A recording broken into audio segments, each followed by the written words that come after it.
Hello TCI and welcome to another episode of Disaster 365, aired on Radio Turks and Caicos 89.1 FM. I am your host Alison Gordon, and with me, I promised you the last time that we will have to bring back Miss Candy Ann Williams, and she is back with us, so we want to welcome you back, Mrs. Candy Ann Williams, and she's the director of the Turks and Caicos Islands Red Cross.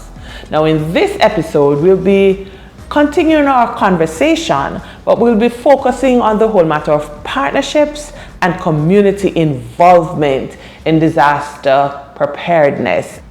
Welcome, Candy Ann. Thank you. I'm happy to be here again. Great. So, working together for better preparedness is a statement that highlights how we operate. Can you share with us who are some of the key partners of the Turks and Caicos Islands Red Cross, and how do these partners help prepare communities to respond to emergencies? We work very closely with the Department of Disaster and Emergencies, and we also work very closely with health for health emergencies. With Disaster and Emergencies Department, we do a lot of community outreach. So we always partner when we go out into the communities to share information about disaster preparedness, to share items that can help them, whether it's disaster preparedness kits or sandbags, or demonstrate how they may be able to prepare their homes and how they may be able to prepare their communities for a disaster. In terms of health, we work with the communities for them to prepare themselves so that we avoid any kind of an outbreak. Water, sanitation, and hygiene is important, and these simple messages go a long way to keeping us all safe. Thank you so much for that. And I really want to acknowledge here in the matter of the partnership, how you would have contributed to our disaster risk reduction club in school initiative. So that first aid award, you partner with us to ensure that even in the schools, we ensure that the students, know basic first aid and so on. So really, the partnership is really strong where that is concerned, and we want to thank you. Thank you for your response, Candy Ann.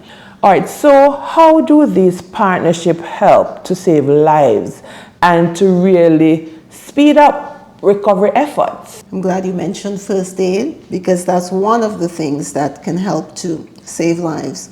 By teaching it in the schools, it's a good way of having our children be a part of that first response, because the school is a very big community. The school, the children and the teachers can assist, but also in the communities. If you are able to intervene in those first couple minutes, then you are able to save a life. It's important to know what to do. So we advocate for first aid training, for persons to become trained. We do community training in the school, but we also offer certification training, so that on your jobs, simple things like somebody could be choking, you need to know what to do. You can save a life, because like something that looks as simple as choking can end up being a life-threatening instance if the person's airway is blocked. I've had someone recently tell me that just by learning first aid, they were able to intervene in an accident. One of the things that they were able to do is just to keep the person's airway clear so they can continue to breathe until the ambulance came. And offer that kind of comfort, letting them know someone was there with them. Again, and then prevent the insensitive person. Sometimes you don't think that the person that's injured is listening, but we have a tendency to just go out there and say a lot of negative things that will not help the person's recovery. And so just by knowing what to do, by being cognizant of what it is, even if it's just to call 911 when you pick up your phone instead of taking a picture, then you can help save lives. Yeah, that's so true. So true. Thank you so much for that, Candy Ann. And then that leads me then to ask the question, how does that collaboration really aid in lessons learned? Or to put the question another way, what are some of the lessons learned from such collaborations that you think will be useful in applying to any future emergencies? One of the things I'm very grateful for is the sort of training that we do as a team of responders here in the Turks and Caicos. So we have mass casualty training where all different first responders respond. And then after every emergency, we do some kind of debrief, whether it's a simulation or an actual emergency, so that you're able to learn from whatever it is that you did wrong and build on it so that next time we're able to do better. So we're always striving to do better, and by listening to each other and building each other up, whether it's in form of training or whatever resources that we need, we're able to serve the communities better, and that's what we aim to do. Thank you, Candian. You mentioned the mass casualty training.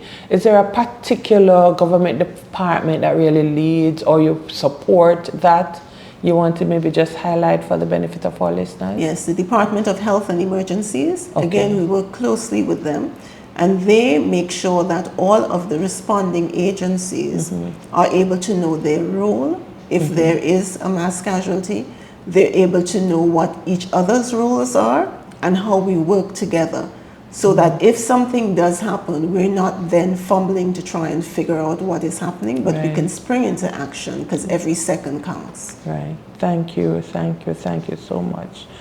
Because you would have mentioned the whole matter of, and I just want to emphasize, and I don't know if there's anything you want to elaborate about the importance of the clear definition of roles in responding to, a mass casualty event. So you want to elaborate a little more on the clear definition of roles, how important that is, and how does that come across maybe in your exercises and so on? Yes, so for instance, persons may think that the police are always the person to respond regardless of what it is. But if it's a hazardous incident or if it's a fire, then the fire persons are the ones to respond. If we have that incident and the police run in without the proper gear, then they are affected, they can't do their jobs and the others can't. With the Red Cross, we are responsible for doing first triage, so we work closely with the ambulance services, the EMT, and with health. We also do psychosocial support on and off the field. So we have to know where we go, and then the families. We are also responsible for helping with the families who are coming to see what's happening. Again, traumatized persons. Our psychosocial support team will work closely with health, and we work closely with mental health department as well. So it all works together. But when you're out there on the field, knowing who you are working with, knowing who you're taking command from, the police takes the command generally, and then you are able to follow instructions, then you know how you can save lives.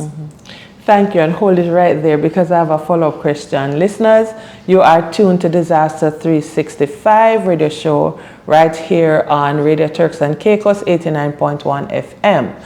I'm your host, Alison Gordon, and I'm having a conversation, part 2 actually, of a conversation with Mrs. Candian Williams, and she's the director of the Turks and Caicos Islands Red Cross. Mrs. Williams, you mentioned the whole matter of triage. And my next question really want to expand on that. What is triage? So when you have a large number of affected persons, you need to be able to determine whose needs are the most urgent, so you're able to give priority. There's a rapid assessment that you need to be able to do, and then you can tag them. We tag green and red, which is acute and non-acute, so the ones that are urgent and the ones that are not. Now you may find that there's some persons that are screaming at the top of their lungs, and they are making a whole lot of noise, and you would think that, you may be inclined to think those are the ones that need help immediately because they're making a lot of noise. But in triage, it may be the one that you're not hearing anything from. So you need to be able to assess everybody and see what their needs are, and then do them in priority. So our role within the mass casualty system is to support the Department of Health to do that first sorting, and then the EMTs, the emergency medical technicians, and the hospital, they would do a further sorting, which is then finding out the ones that are yellow, or yellow prime, and the ones that need the ones that are dead, because we can't say, we can't pronounce anyone dead, so they would then put the black tags on or the yellow tags on. We just do red and green. But we support with psychosocial support throughout the process. So for the ones that are waiting to be seen by the medical assistants or volunteers or there, sit with them, observe them to see if they have any changes, because you may be green one instance and then turn to red, because you know with emergencies, then persons develop different things. So it's important that you stay with the person and observe them to make sure that they don't turn critical, and if they do, then you get them to the health authorities as soon as possible. Thank you so much. Just talking to you for the past 2 episodes, it's really strengthens the work that Red Cross is doing here. And so I'd like to know, how can the public, or local businesses get involved in supporting the Turks and Caicos Islands Red Cross as a partner? We're looking to the community, especially the business community, to assist us with financial aid. If you want to donate, become a corporate sponsor, you can sponsor a specific program, or you can just sponsor our work. Financial assistance is something that we really would like to get from the community. If you want to donate, you can contact us.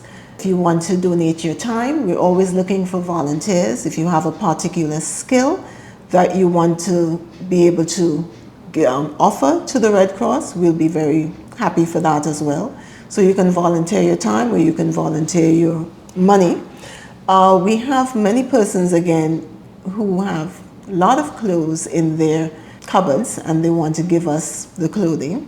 What we ask for is clothes that's gently used or new, because again, the clothes that we have are clothes that we give to other persons. If you don't want to wear them yourselves, why do you think somebody else would want to wear them?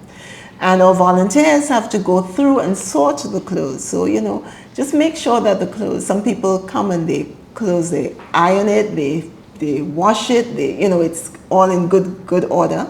So we appreciate that. We appreciate you taking the time, knowing that you are bringing things to help persons, because we are a program. We support a number of persons that are vulnerable, whether it's people that are recovering from a fire, persons who have to get a new home, or persons who are going through some difficult times.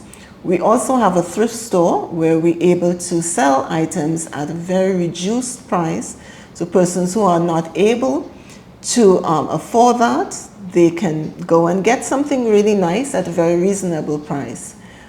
Just before school opened, we had a uniform program where we gave away uniforms. Persons brought uniforms that were in very good condition. We were able to have a school uniform giveaway to persons in need, and that was something that was very gratifying, because children grow quickly. So if you have things there that they're not going to wear them again, they're in good order, another person would be happy to have them. Mm-hmm. Just drop them off for us. But again, just be mindful that when you're bringing in things, just make sure that somebody else, the next person to have it, would be appreciative of it and would not feel, their humanity would be intact when they get it. Thank you. So how can we contact the Red Cross? Where are you located? Is there a number?